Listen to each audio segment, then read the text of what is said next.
Hi, welcome. Today's guest is Steph Annie Cutler. She is an emotional abuse and sexual trauma coach. Welcome to the show. Thank you. Thank you so much for having me. No problem. Um, so how I start the show is we ask a question from the last show. The guest from the last show picks a question to ask the new guest without knowing who the guest is going to be. So her question was, who would you have to be the best person in your life? Who would I have to be the best person in my life? I take that in such a vague way. I really received it as like myself. I think my most authentic self. Um, but I would say, because I'm working on becoming this person, I would say a person who really, I would need to become a person who really has a handle on the tools and resources that I need to like implement into my life, just to consistently show up aligned and authentic and vulnerable. Yeah. That's a good one. Um, I think for myself, like I've done a lot of work in the last few years. Like I got my life together. Like I was a mess, and a lot of that had to deal with a lot of emotional abuse I had went through, like from childhood up until my adult years. I feel like I'm at the place where I am the best person I can be for right now, if that makes Mm. any sense. Like I know there's more coming and there's better, but as of right now, I'm doing the best I can, and so I'm the best I can. But tomorrow is a different story. Like I always have better to do than I did the day before. But I think for once I can answer that as that, and I never thought I'd get to that point. So tell us about your journey, like what put you on the path of being an emotional abuse and sexual trauma coach. Mm. Yeah, I want to just acknowledge and celebrate that you are that person for you in this moment. That is amazing. And I think that there's value in just acknowledging that day to day, right? Um, my journey. Whew, I grew up in a very emotionally volatile home, a very dysfunctional home. And I also grew up, I experienced sexual trauma at a very young age. And that impacted me without knowing it because I didn't even realize the level of impact my childhood had on my life until I started being invited to the reality, like, hey, your relationships with your family members aren't healthy, and that was probably around age 23. And then I started to do the self work around age 25. And at that time, I was also in a very emotionally abusive, sexually abusive relationship. Um, and then I really dived into like prioritizing health and self-care and like, what is this? How do I unwind the emotional abuse? And then from there, it started to unwind the sexual trauma. And when I started to realize how powerful it was to acknowledge I didn't feel safe in my own body, and I had been in survival mode for my entire life at that point, right? When I started to put pieces together, I was like, once I can hold safe space for myself, I want to be able to gift this to others. And what do I need to do in order to support that? But it's always a self-prioritization to make sure that I'm in alignment, that I'm safe, that I'm healthy enough to hold space for other folks before I'm willing to take that on. Um, so that's Effort. Like you Mhm. just have to stay in constant effort. And I totally agree with that. Like it's when you're off is when things happen. Mhm. And living in survival mode for so long, because I did the same thing. Like I was in survival mode until a few years ago. And you think differently and you react differently to the things happening to you because you think it's one, either okay, two, it's something that everyone's going through, and you don't realize the trauma that comes with that. And it took a catalyst, like a big traumatic event for me to basically open my eyes to it. And I had to start doing the work. And it changed me. Like I was an entirely different person. And it's hard to look back and see what you come from once you're in a place of being healthy. Like once you're in a better place, like it changes the way you see things. And I think a lot of people are going through that right now. And what you do is very important, especially to so many, especially in America, just America alone. And we don't see where or the impact it has. Mhm. Like it's just amazing to me. We don't understand the impact it has on us, like throughout our whole life. Oh my gosh, absolutely. I think for me, looking back, I'm able to look at it now, like objectively, like being able to say, okay, these were the good pieces, these were the harmful pieces. The hardest thing for me, though, was looking back and seeing how I showed up and the harm that I inflicted out of duress, out of reaction, out of defensiveness. And it's like I can understand all of that, and yet it's still inflicted harm, and that's not okay. So it's not justifying the behavior. So I found that the most challenging person to forgive was myself, because I had this perception of myself that was not congruent with the reality of how I was experiencing and going through life. And it's the value, I think, in reaching out and getting support is that is probably the most uncomfortable piece of it, is like saying, oh, like, yes, I can see how all these other people did harm to me, but really, when we acknowledge how we've done harm to ourselves and to our loved ones, I think that is like leaning on like support to be able to process that, because it's so personal. Yeah. Right. Like that is a part of our identity that we're like, holy crap. And it just like, you know? Yeah. It's so different than when you're in a safe space. Like you are constantly, your mind is running on everything. You're worried about everything. You are taking in everything very personally, and you react. Like you just react on impulse, and usually it's not good. Like usually it's something that's going to hurt you more later than it's going to do in the present, but you can't help but react that way. And I know for myself, once I forgave myself, and that was the hardest part for me, um, because I had this opinion of that I couldn't do wrong, and I was gonna put everything towards that. Mm. But I went too far with it, I guess, and it was I never do wrong, and I was like, wait, that's not good. And I had to think about it over time and deal with that in order, one, to forgive certain people in my life, and especially family at the time.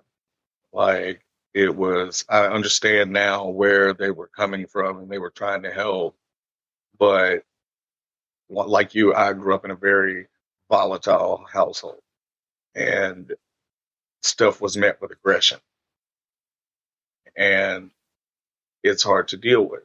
And then that, you don't see that it carries on into your life throughout years, and how you pick people in your life, the people you're around, what you choose to do. Like it really affects your entire life.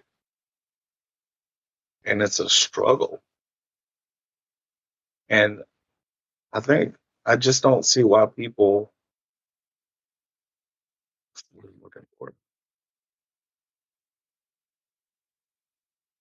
they think they're helping, and at the moment, it's not the right type of support, I guess. It's they're coming from a place of emotion too.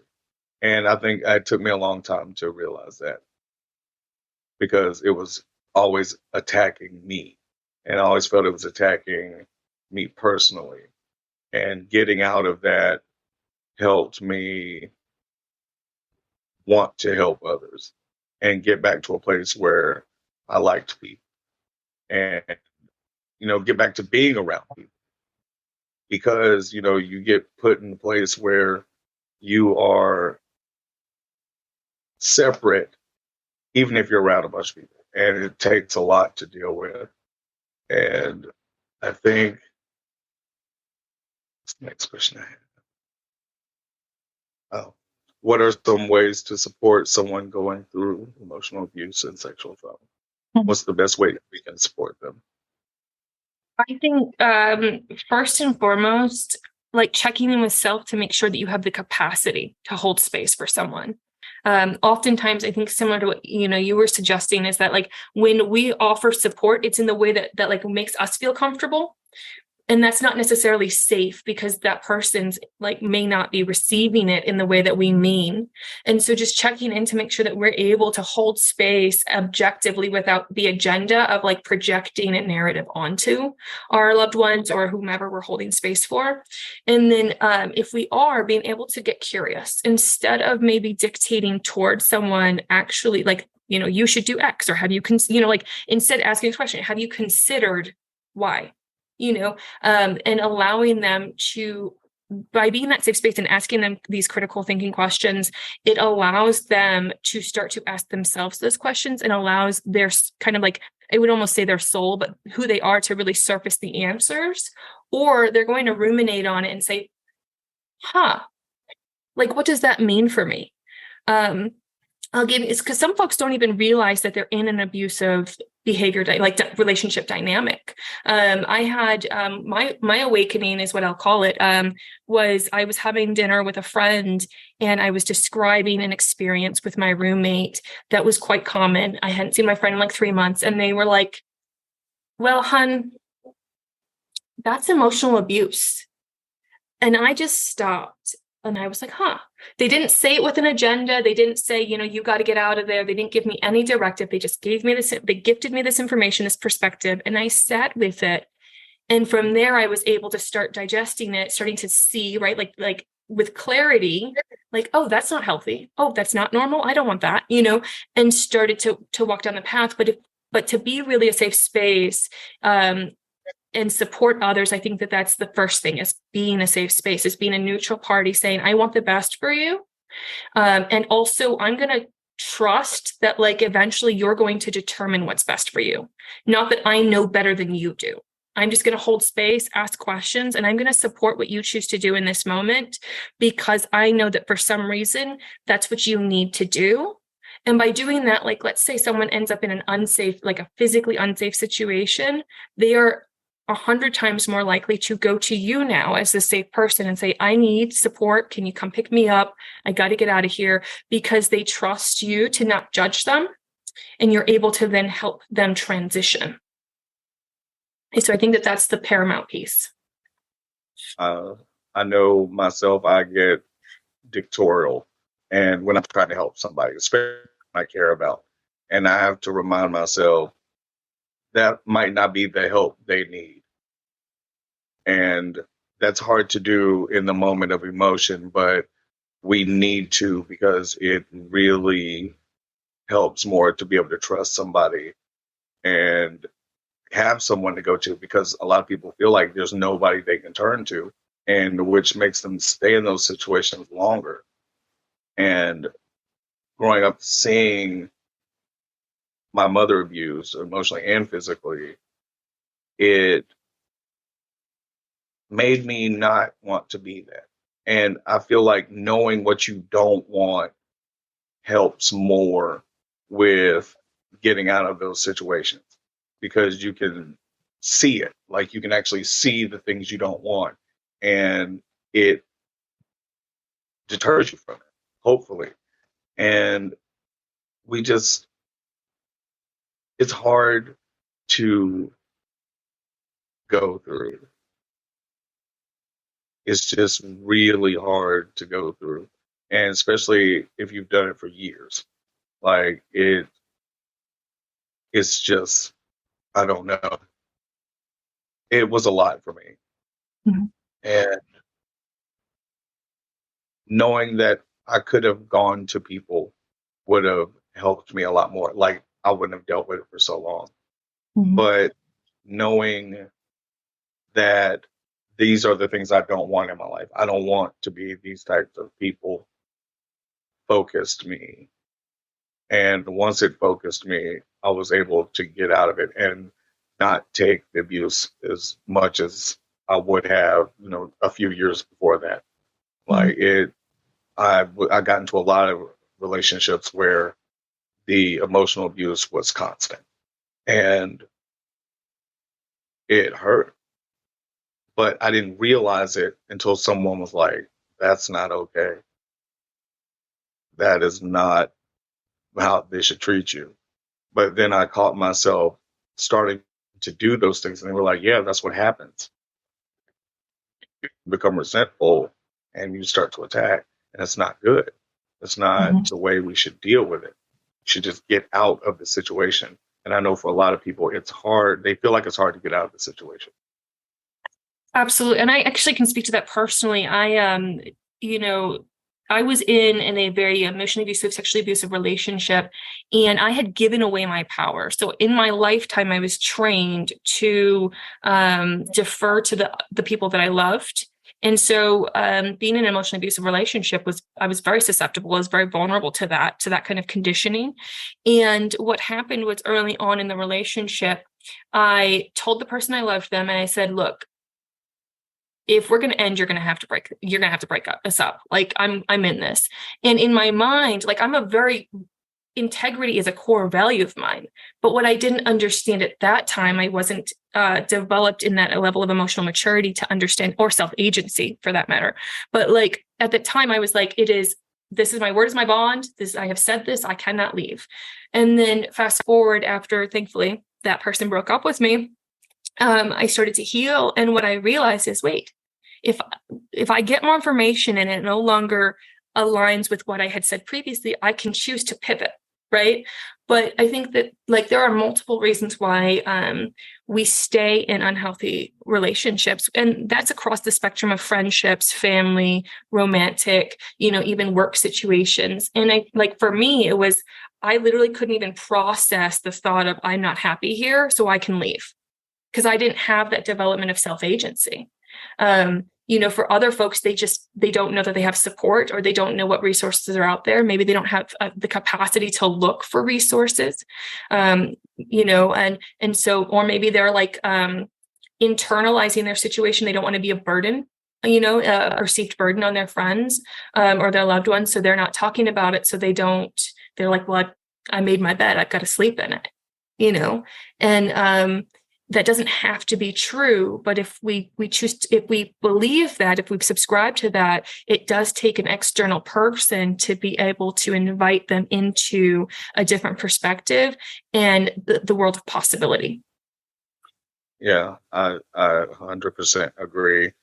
Um, I know, once again, myself, I like to use myself as the basis for anything because I know me best. And Mm-hmm. I know the things I'm through.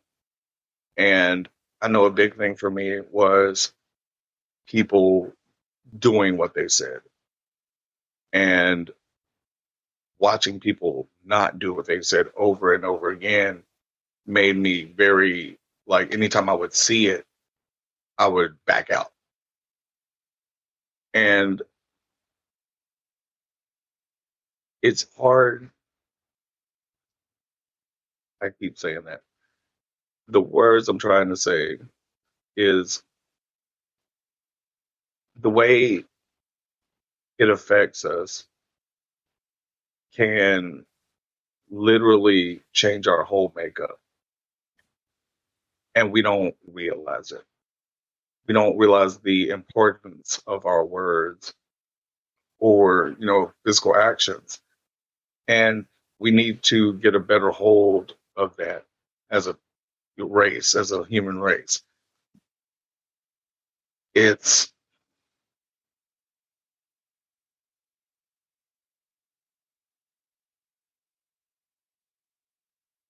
people need to do better, Mhm. and we need to help as many people as we can, um, especially from an emotional abuse standpoint and a sexual, because for years things were just okay, and you didn't talk about it, and I didn't know there were people I could go to when I was dealing with stuff. Like, it just never came up in family talk or anybody I was around, to be able to know that there were people I could go to that would help me out of the situation. Mhm. And then that conditioned me over years to take that abuse from any relationship I was in. And you don't see it that way. And it's not until you realize that you'll start seeing it in other parts of your life, and, be able to see, okay, this happened in my relationship with my girlfriend, but it also happened in work with this person I never knew. And you to see the attachments you make to people and the way you deal with situations. And it made me want to change, like, because I didn't like how people treated me. And I think that's a big part of it. We have to get to a point where we just don't accept the behavior. And it's a part where we just, what we allow people to do, they'll do. They'll get whatever they can get away with. They usually tend to do those things. And we have to stand up for ourselves and show people that we're not going to take that abuse. Like, we're people just like they are. And it's not okay. And I think it's harder to deal with the older generations, because so much was okay that they went through, or when they went through it, that they see it more as normal than it really needs to be. Yeah, I definitely I can't. So I think that in my experience, I've definitely experienced like it is what like that the harm is accepted, or like, that's just the way I am kind of mentality. I've experienced that from the spectrum of people of different ages. And I think, like, I 100% support this. Like, we need to start developing this skill set to stand up for ourselves. And I also acknowledge, again, as a person who I was not raised to have self-agency. So instilling self-agency, I'm a confrontational person, like, in the way that I'm going to say something. If I see something, I'm going to say something 99% of the time, not in like a necessarily a great aggressive, abrasive, or abusive manner, but I'm still going to say something, and that's right, confrontational. Well, I still get uncomfortable, and like my nervous system gets hyperactivated, or hyper aroused, I think is the clinical term, when in most of the time when I choose to stand my ground, when I choose to say, hey, that's not okay. Because when we're working with the public or people that we don't have direct relationships with, we don't have a behavioral base to know whether or not they're going to respond safely or aggressively. And so it's about being able to cultivate, like, it always goes back to self, right? Cultivate this safe space within ourselves so we feel confident and comfortable enough to speak up, but also resilient enough to be able to pivot, right? Like, because if someone responds to me in kind and like aggressive manner, now that's information for me, because they're going to do what they're going to do. I can't change their behavior. Now that's my responsibility to take that information and say, do I continue down the path of trying to have a conversation, or do I end it and remove myself from the situation? Like, what's going to be the healthiest version of experience for me? And ultimately, that's actually going to be the healthiest version of experience for the other person as well.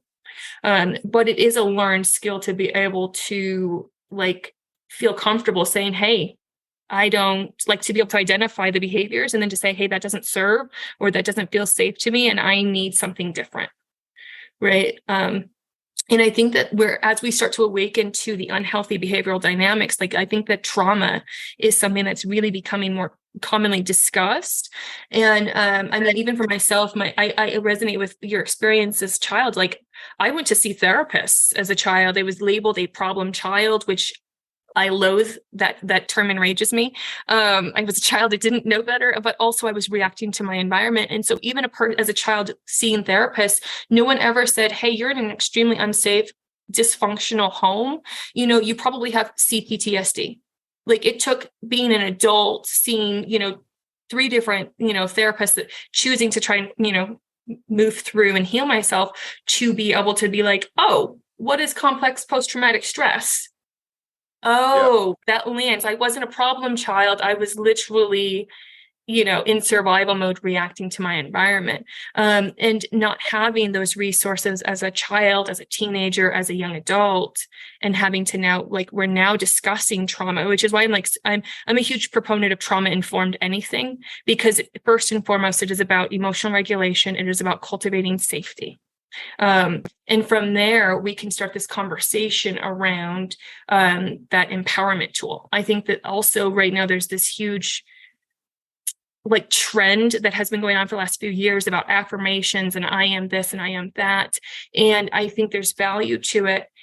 There also needs to be the substance piece of really, like, what does empowerment, don't just, fake it till you make it, but how do I instill a sense of empowerment, a sense of confidence to use my voice? How do I identify what I need, right? Like, those of us who have experienced, certain abuse dynamics, we know what our flags are. Yeah. What I'm like, oh, that's not for me. I'm going to go over here, but those who are still real in that, the abuse dynamics, and the conditioning that they were raised in, they're seeking the familiarity subconsciously, most likely because it's normalized, and therefore it's perceived to be safe, even though it's not safe. And so it's helping them realize, hey, you're in unsafe, behavioral dynamics or patterns with your relationships, and being able, once they're willing to do that work, being able to unwind it so they can start to get back into their body. A lot of us disassociate. I know that at the end of last year, I actually realized that I was disassociating for about 24 years of my life. Art therapy was what gave me that realization. I was like, wow. And I was able to get back in my body. But if we're disassociating, we can't identify our needs as readily or as strongly, and as a healthy human who's in their body. So if you're disassociating, we got to get you back in your body, and then develop that skill set of saying, oh, I need space, or oh, I need a breath, or oh, I need to transition, or and then that, once we identify our needs, we're now able to move into a space of communication, clear communication. And that goes back to what you were saying at the beginning, where a lot of folks don't connect the dots and take accountability for their words and therefore their actions. And I think that a big part of that is, specifically in my experience with the English language, is we talk around things, or we talk at someone, hey, do you want to get that? Instead of, hey, will you, get the door? Yeah. It's a demand masked as a suggestion, saying, instead of saying, hey, what I really need right now is 5 minutes alone to reset. And I think that's because it's scary to invite folks, because you're afraid of the no. Like, I was conditioned to be afraid of the no. I don't want you to reject me because I need time to myself, but that time to myself serves me. And if I can show up better because it serves me, then that serves you. Yeah, I agree. And I mean, with our language in general, it's gold. And, we learn this difficult language as children, and we only have the older generations to guide us with that at that age. So we, it becomes conditioned early on. And it's just with the way we speak, it literally starts to condition us as soon as we can learn how to speak. And the way it's just the way that we take things. And, especially with American culture, we are very right now people. And everything is built around that. So we are, we're going to fear the no, as you put it. Like, we're going to fear the no because that means whatever it is, we can't have it right now. and the way we want it. And we need to work on, and no, and it has been over the last few years, it's gotten a lot better with the affirmations and manifestation. I'm a big component in all of it. Mhm. And it helped me get through those times. And like you, art therapy saved my life. Mhm. Like it literally saved my life. And it gave me time to think about or talk to my inner child and be like, these things aren't okay. And that's okay. You went through them, but now we're going to make sure it doesn't happen anymore. And my catalyst was a very bad relationship. It was really bad. And I knew I didn't want these things. I knew the person wasn't going to change. I knew all of this stuff, and I stayed until I finally couldn't take it anymore, just to get back into a similar relationship with somebody else. And it showed me my pattern. And I think once you get into a place where your mindset is healthy, you can understand better the things that don't serve you. I think it takes a lot to get people to that point, and people take advantage of that. And it's sad, but it happens. And we have to become stronger in not letting each other do that to us. Because if the situation was reversed, they know they wouldn't like the situation. So it makes you think about how people think when they're doing things. Because like some people it's very they don't realize it. And then some people they put intent into it. And deciphering which it is for any person can be hard for us to know we're in those types of situations. But at the end, it doesn't matter because it's harmful. And we need to turn that process around because I think it's conditioned in everybody. Like everyone's gone through emotional trauma and not knowing how to deal with it or still deal with it to this day and never see it. And it's just, over years, it really does a lot of damage. And I'm glad nowadays, we're talking more about trauma and like having to explain to like my grandmother, I'm like, no, grandma, that's wrong. Like that should not have happened to you. And like get them to realize that. And I know because of it, I'll try my best never to put my children through it. And because I just would never want them to go through that. And it shows how parenting and so many things have changed over time. And that, once was okay, but now isn't. And for the better, for the betterment of humanity. And we got to keep going. We just got to keep going with it. It is important not to harm others in any way. Because, at the end of the day, we don't have to.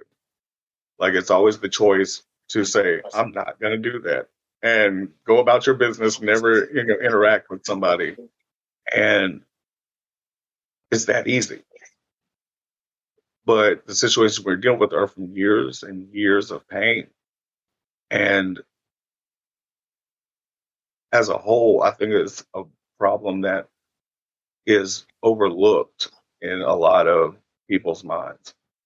Like, I think that's on the back burner. That can be dealt with later. But over time, it's doing detrimental things to us. Like, people flip out and just do random things and never know why they do it. And it's just because of the emotional abuse they went through as a kid. Or like it boggles the mind of how important it is. And lots of us don't see it that way. Yes, and I absolutely think that it takes a lot of effort and resources. It also takes a willingness to invest in self to be able to pursue the emotional and mental wellness. I mean, I've paid out of pocket for therapists, and that when I was really like my core, years of healing, it was very isolating, because a lot of it was emotional processing from, I really understand the somatic, like the need to somatically release emotions that have been stored in the body. And also like the breathwork practice and like being able to get back into the body, but also cognitively processing, because that was my priority. I was like, let me cognitively process out everything, but you can't rationalize away emotions. And so feeling that. And I think that like, I remember there was many years where I was living paycheck to paycheck just because I was paying out of pocket for the specialists that I need, like that I knew that were supporting me in healing. So it's very much like, if I can become healthy and I have the resources to invest in this, healing process, then that means that now I'm able to show up healthier for my loved ones, and I can be that safe space. If they don't have those financial resources, or maybe they don't have, computers, or they don't have, for like, Zoom telehealth, or maybe they've tried the therapist or the specialist in their area and they just didn't, work. And so just as we become more safe spaces in and of ourselves, I think we open up that conversation for the folks who aren't willing, don't have the resources to invest. But I also think that experientially, like if we don't know how to move ourselves out of unsafe or unhealthy relationship dynamics, and maybe that's who we live with, that's like, what pays the bills, maybe, like homelessness is a real fear, then like, oh, well, if I don't have anywhere else to go, what do I do? And maybe they're still living paycheck to paycheck. And so there's so many nuances and layers to being able to say, I'm going to prioritize and invest in my mental health, and also the courage, because like, I know that like as a neurodivergent person, my capacity, like I have to do a lot to make sure that I can show up for clients or even for friends. I need to do a lot to recharge, to like, check in, to make sure I'm not becoming overstimulated, or overwhelmed emotionally, that I'm able to discharge that, rather quickly if I have, back-to-back social events or, meetings. And so really there's a lot of nuance that goes into choosing, yes, let me do this. And then also with that caveat, going down the lane of, okay, well, I've chosen to go pursue, let's say, therapy. A lot of therapy starts off with the first 5 sessions, you're getting to know that person. You're getting to know like and even myself, I've had specialists that I've met one time, and within 15 minutes, I was like, this is not a safe person. They cannot hold safe space for me. They don't feel comfortable with me emotionally processing because they triggered something in me, and I just need to process through this emotion real fast. And it's not on them. It's just, I just need to like cry real fast to be able to get to their side so I can actually articulate what I'm trying to articulate. And I think that, trauma-informed, trauma-focused is becoming more popular, which is great. But for folks who don't have that training, I think some of us are like, well, shoot, I feel like this is very similar to like who I'm talking to at home or my friends when they shut me down, and it's just so nuanced. Like it's a give and take. And it's also little by little, like doing like, like how we show up the best we can in any given day. I think a lot of folks, even when they're in the trauma, when they're in the unhealthy relationships, they're showing up the best they can, I know for me, a lot of the situations I dealt were because I would just shut down. Like if the situation, but it was interesting because it was always the small things that would make me shut down compared to the chaotic parts of my life. Like anytime something was really chaotic, I would just calmly deal with it. Like my face wouldn't change. My voice never raised, and I would just deal with it. But the small things like the printer not working would set me off. And finding people that I was willing to work with from a psychiatric point was tough. Like, especially in my area, I had to go outside of my area to find someone I felt safe with, because, you're dealing with people, and some people don't get out of town. And so the people they can deal with are very small. And you can only go throughout your town to find these people. And usually you're not going to find them in your area. Like usually, like, you're real lucky if you find a provider that you click with in the area where you live at. And that made it hard for me, like, for years, because I'd been going to therapy since I was 13. I was diagnosed with a schizoaffective disorder, and at a very young age, which I feel like was too young, but that's what they said. And finding people that I could talk to was hard, because the first person I'd ever went to decided to tell my family that I was on drugs. Wasn't. And, she told me it was supposed to be a safe space. And she was like, yeah, you can tell me anything. And then when I did, she told my family, and that didn't go well. And it made it hard to trust providers after that. And always being worried about people trying to put you in the hospital also made it hard. Like, that was always a fear of mine, that somebody was just going to put me away one day and I'll never be able to get out. And the way people hold mental health people, it's a fear. Like, it's almost as bad as a fear as going to jail.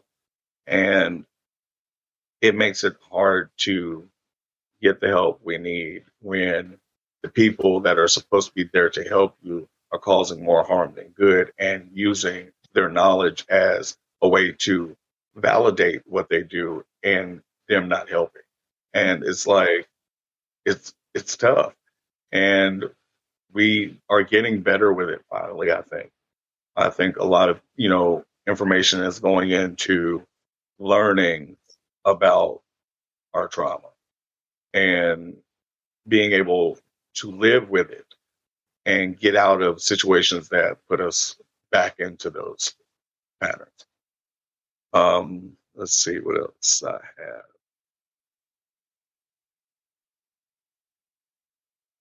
What are some of the best techniques to get through emotional abuse? What type of help? We did that. What type of help is out there? But what type of help is out there for those who have experienced emotional abuse or sexual trauma?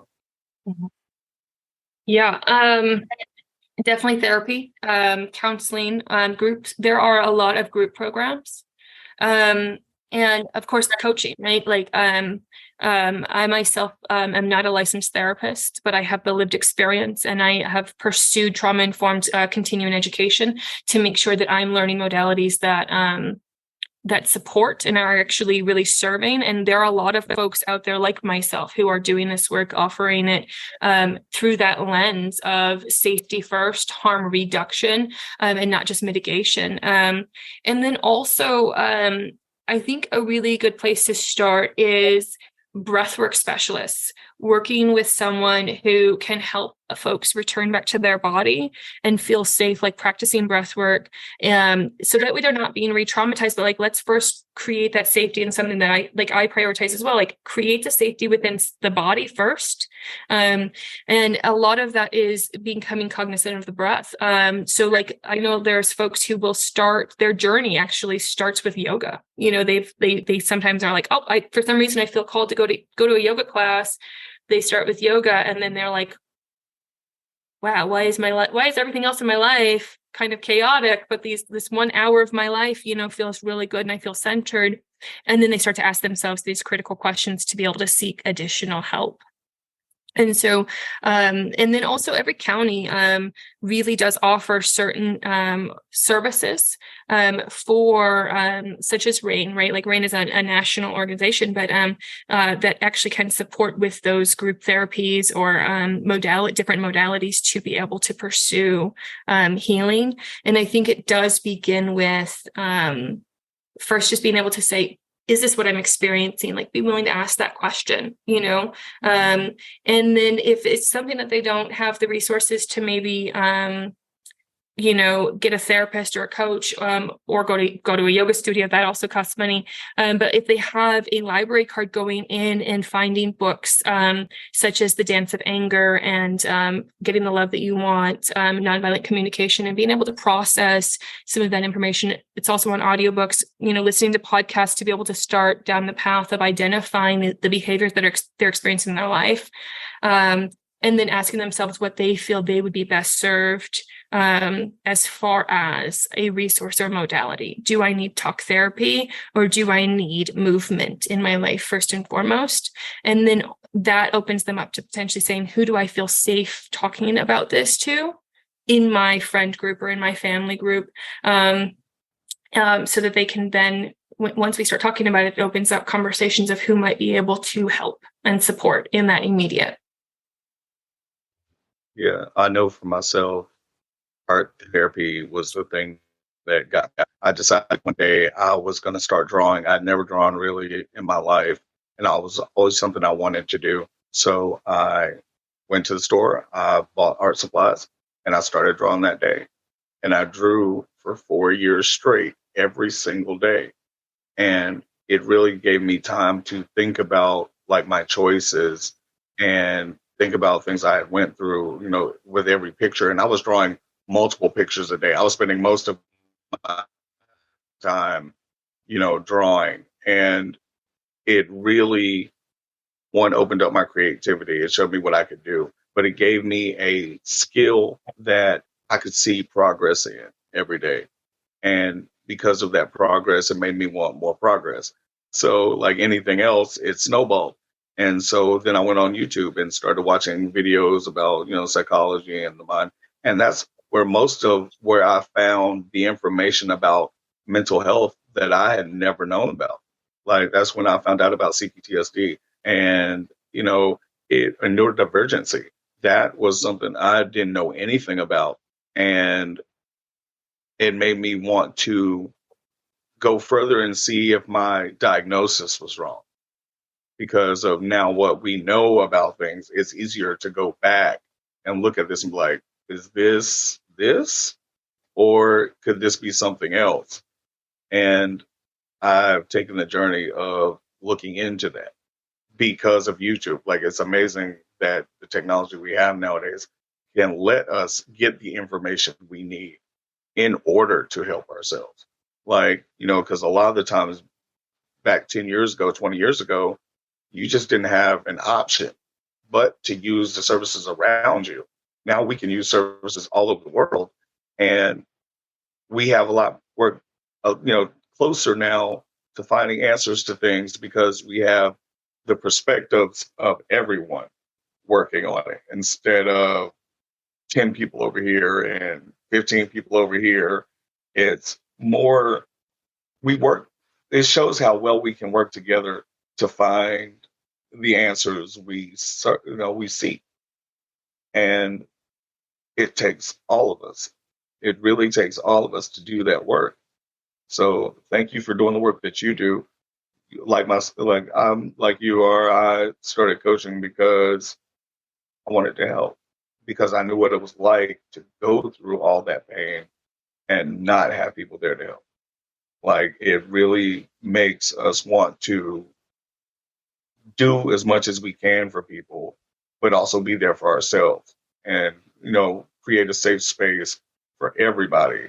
Because if you create a safe space for yourself, you there in turn create it for other people because they'll be safe around you, which will make them feel safe, which will make people feel safe around them. And it just continues and it continues. And like I say, that everything snowballs, no matter if it's positive or negative. So if you're doing positive things, it's going to snowball into better things. If you're doing negative things, it'll, snowball into that. So thank you for being on the show. I have one last question for you. It's my favorite question. And that is, what is the question you will have for the next guest on the show without knowing who they are?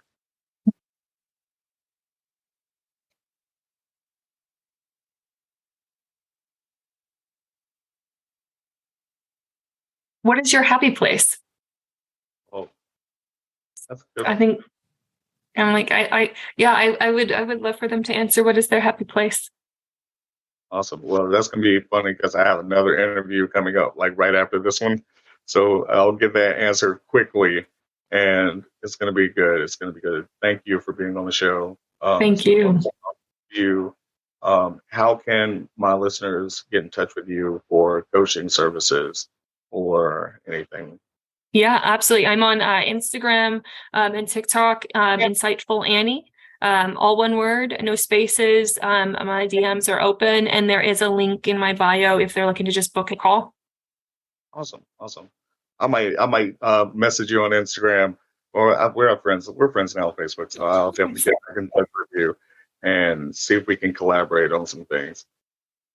I would love that. Please do.